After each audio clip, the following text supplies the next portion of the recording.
এই লড়াই সংগ্রামের পরেই প্রকৃত বিজয় আসবে ইনশাআল্লাহ। এজন্য বাংলাদেশের তরুণদেরকে সবসময় প্রস্তুত থাকতে হবে। আমাদের কাজই হলে প্রজন্মকে জাগায় তোলা।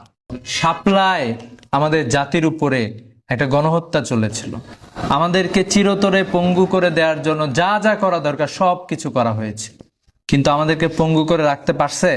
আমরা আবারও জেগে উঠেছি, আমরা বারবার জেগে উঠবো ইনশাআল্লাহ। ইসলাম আসলে এরকমই। মাওলানার ইসলামী শক্তির উৎস বই পড়বেন, দেখবেন যে ইসলামটা হচ্ছে এমন, পৃথিবীর কোথাও না কোথাও ইসলামের একটা রিভাইভালিজম হচ্ছে, ইসলামের পুনর্জাগরণ হচ্ছে।